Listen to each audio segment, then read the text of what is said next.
Good morning, welcome back to our blog channel. So यहाँ पे morning के बज चुके हैं 5 o'clock और मैं और जितेंद्र जो हैं थोड़ा सा टशन मार रहे हैं इस टाइम पे, क्योंकि कोई भी नहीं है जिम में। और सी यार, ये वेट लॉस जर्नी ऐसी जर्नी नहीं है कि यहाँ से MRI मशीन में डाला और दूसरी तरफ तुम बिल्कुल फिट होके निकलोगे। It is a long journey, it will take time. So yes, it is hard journey. Results हैं बट उतने नहीं हैं, it will take time. So उसके बाद फिर हम चले जाते हैं सब्जी मंडी। फ्रूट भी बिल्कुल ख़त्म था और वेजिटेबल्स भी लानी थी। और सबसे ज़्यादा अच्छी चीज़ पता क्या थी? आज मेरी फेवरेट चीज़ बनने वाली थी, वो थी हिमाचल में इसको भुज्जू बोलते हैं। एंड मैंने आपको बताया था अपने हिमाचल वाले ब्लॉग में, इसका साइंटिफिक नेम वैसे एमोर्फोफिलस कैम्पेनुलाटस है। बहुत टेस्टी बनता है, इट्स मोर लाइक साग। और ये था पनीर डिप। सो इसकी जो रेसिपी है ये थोड़ी सी डिफरेंट है, मैं आने वाले ब्लॉग्स में बताऊंगी। बट एक्चुअल में क्या है कि मुझे सही में टाइम ही नहीं लग पा रहा है। जितना मुझे टाइम लग पाता है उतना मैं शूट कर लेती हूँ। सो ये जो पनीर डिप है ये बहुत सिंपल इंग्रेडिएंट के साथ बन जाता है। आपको खाली पनीर को ग्राइंड करना है, ब्लेंड करना है विद मिंट पेपर, या साथ में ऑरिगेनो डाल दो, साथ में पेरी पेरी डाल दो, थोड़े से पेपर डाल दो। बस उसके बाद चिली फ्लेक्स डालना चाहते हो आपकी मर्ज़ी है, और थोड़ी सी ग्रीन चिली डाल दो। सो आराम से बन जाता है, कोई इशू नहीं है। उसके बाद इसको ब्लेंड कर लो, साथ में सॉल्ट डाल दो, और उसके बाद इसको ब्रेड में ऊपर से स्प्रेड कर दो। सो इट इज़, जब आप इसको खाओगे ना तो ये अलग ही टेस्ट आता है। इसका जो टेस्ट होता है इट्स मोर लाइक जैसे पिज़्ज़ा और मतलब आपको बोलूँ मैं टोस्ट के बीच का एक सेगमेंट होगा। बस जब ये अच्छे से नीचे से ग्रिल हो जाए ना तभी उठाना, क्योंकि इसको मैं ग्रिलर में डाल नहीं सकती थी और ना टोस्टर में डाल सकती थी, क्योंकि एक साइड में ना इसके ऑलरेडी जो थी फिलिंग लगी हुई थी। तो आपको मैंने डोसा तवा में इसको रख के अच्छे से इसको नीचे से रोस्ट कर लिया था, और उठाना तभी जब नीचे से अच्छे से मतलब ये टोस्ट बन जाए, तभी क्रंची क्रंची टेस्टी लगेगा, अदरवाइज़ मज़ा नहीं आएगा। बट एक टिप है, कोशिश कीजिएगा कि इसको ना आप कॉफ़ी के साथ लें, सही में और ज़्यादा बहुत अच्छा लगता है। चाय के साथ इतना मज़ा नहीं आता है, कॉफ़ी के साथ अलग ही टेस्ट हो जाता है। हम कोशिश करते हैं जितने रेसिपी ब्लॉग्स या फिर अदर ब्लॉग्स हम शूट कर पाएँ, बट ऑफिस को साथ में घर को और साथ में यूट्यूब को, और उसके अलावा भी बहुत सारी प्रॉब्लम्स चल रही हैं, तो सबको मैनेज करना ना थोड़ा डिफ़िकल्ट हो जाता है। उसके बाद मेरे लिए बन रहा था यहाँ पे एग सैंडविच। प्रॉब्लम ये थी कि जितेंद्र खाते नहीं हैं, क्योंकि उनको एलर्जी है और उनको दिक्कत हो जाती है। जब जब वो खाते हैं तो उनको हॉस्पिटलाइज करना पड़ता है। सो घर पे एग सिर्फ मैं ही खाती हूँ। कोरोना से पहले ये दिक्कत नहीं थी, कोरोना के बाद ये इशू स्टार्ट हुआ है, उससे पहले बिल्कुल ठीक थे वो। और बस उसके बाद फिर मैंने बना लिया था अपने लिए एग सैंडविच। ये वो मोटी वाली ब्रेड है ना जो सबसे ऊपर रहती है या सबसे नीचे रहती है, तो और ये लास्ट ब्रेड बची थी। मैं क्या, ये 2-3 ब्रेडों की इकट्ठी एक कॉम्बिनेशन सही है। मैं क्या जितेंद्र, ये मैं ले लेती हूँ, बाकी आप ले लो। सो बस उसके बाद, क्योंकि मॉर्निंग का टाइम था और इस टाइम पे जल्दी होती है, आपको पता ही है, तो इस टाइम पे हमारा जो शूट भी करना ना साथ साथ में, ये मतलब मैं बता नहीं सकती मैं आपको कैसे मैं साथ साथ में शूट करती हूँ और जल्दी जल्दी निकलना होता है। तो बस उसके बाद फिर आप सोच रहे होंगे कॉफ़ी इतनी ज़्यादा पतली क्यों है, ये मैं जान के, मेरे को ज़्यादा वैसी थिक कॉफ़ी अच्छी नहीं लगती है, थोड़ा ज़्यादा मैं स्ट्रॉन्ग रखती हूँ।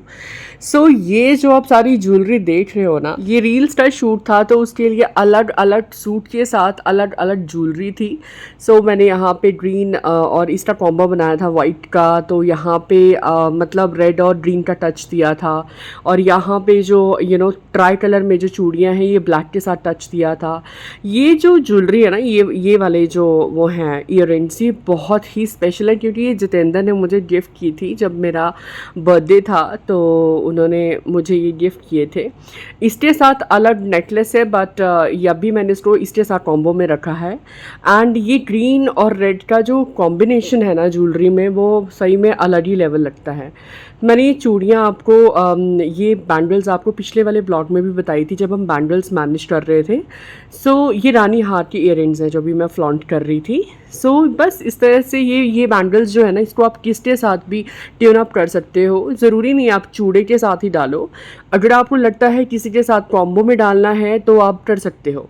जो मेकअप यूज़ होने वाला था उसमें सबसे पहला था सिरम, ये था मिनिमलिस्ट का विटामिन सी सिरम, बहुत अच्छा रहता है सही में, बिल्कुल हाइड्रेट रखता है आपकी स्किन को। एंड दूसरा था आपका दोबारा विटामिन B5 मॉइस्चराइज़र, ये भी बहुत one of my favourite. And dot and की का ये है आपका दोबारा सिरम, आप लगा सकते हो मिनिमलिस्ट का भी, इसका भी, बट मैं इनका कॉम्बो लगाती हूँ तो मुझे ज़्यादा अच्छा लगता है। मेरा जो मेकअप है वो ज़्यादा देर तक रिटेन रहता है, बिगड़ता नहीं है। ये फेसिस कनाडा का आपका अल्टीमेट प्रो HD का फाउंडेशन था, इसको एक और फाउंडेशन है उसका ब्लेंड लगाती हूँ मैं। सो ये था आपका आईलाइनर, ये जेट ब्लैक आईलाइनर, और ये थे मेरे लेंसेज। और जब भी मुझे शूट करना होता है तो मैं उससे पहले लेंसेज डालती हूँ। सो ये लेंसेज मैं जनरली बायो ट्रू के यूज़ करती हूँ, और ये आपकी लिप लाइनर। एंड देन आपका नेक्स्ट था ये आपका मस्कारा। मस्कारा भी आईज को काफ़ी फ्लॉन्ट लुक देता है, तो इसकी मैं बात कर रही थी। दैट इज़ मेबलिन का सुपर स्टे, 30 आवर्स तक ये रिटेन करता है।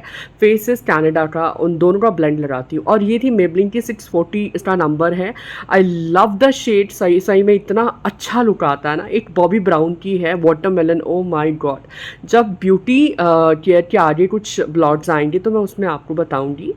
सो ये कुछ चीज़ें थी। अच्छा ये था प्राइमर, ये मेरा one of the favourite primer है, ये भी फेसेस कनाडा का है, और इसका जो स्टे है ना ये भी लॉन्ग लास्टिंग है। सो ये मेरे लेंसेज थे, मैंने 2 से 3 पेयर एक्स्ट्रा रखे होते हैं, क्योंकि कभी मतलब आपके lenses maximum 2 to 3 time use होते हैं। उसके बाद जितेंद्र कर रहे थे प्रिपरेशन, और मैं साथ में शूट भी कर रही थी पनीर का। ये मॉर्निंग का टाइम है, तो जितेंद्र यहाँ पे डो लगा रहे थे। और किचन में ना रिंग लाइट होती है तो साथ में शूट भी करना होता है, तो बहुत ज़्यादा मतलब हौच पौच हो जाता है। तो मैंने इनको शूट किया, मैं क्या चलो मैं आपको शूट कर लेती हूँ, आप डो लगा रहे हो।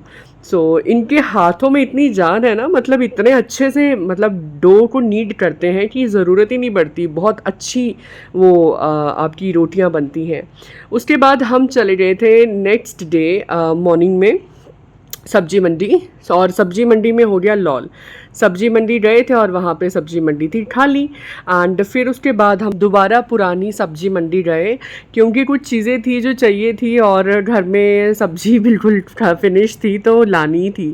तो ये जो आप क्लिप देखते हो ना, ये सब एक दिन के नहीं होते। जब जब हमें टाइम मिलता है ना तब तब हम शूट करते हैं, कोशिश करते हैं कि मैक्सिमम शूट करते हैं। यहाँ पे मैं अनियन ले रही थी, सही में शादी से पहले मैंने ये नहीं सोचा था कि कभी मैं अनियन लूँगी, ऐसे वेजिटेबल्स खरीदूँगी, कभी पता ही नहीं था, क्योंकि कुकी लाती थी जो भी लाती थी।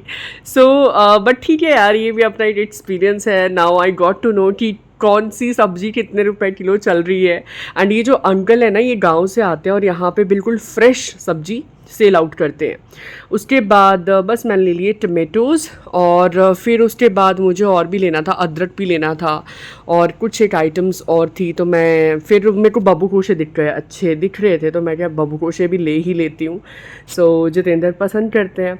उसके बाद मैं जितेंद्र को ला रही थी कि आप देख लो, अगर अमरूद खाने हैं तो वो भी ले लेते हैं। तो फिर आगे भाई गेट खुला, जैसे महाभारत का गेट खुलता था। आपको लगता होगा ये महाभारत का क्यों रेफरेंस देती है यार, मुझे वो गेट याद है जहाँ से इधर से भी लोग आते हैं सैनिक, उधर से भी सैनिक आते हैं और आपस में मतलब वो लड़ाई लड़ते हैं, उस सेगमेंट की मैं बात कर रही हूँ। फिर उसके बाद बस फिर हम चल दिए थे घर। उसके बाद हमारा सब कुछ था कंप्लीट, और ये मॉर्निंग का टाइम था। That's it for today. Thank you so much.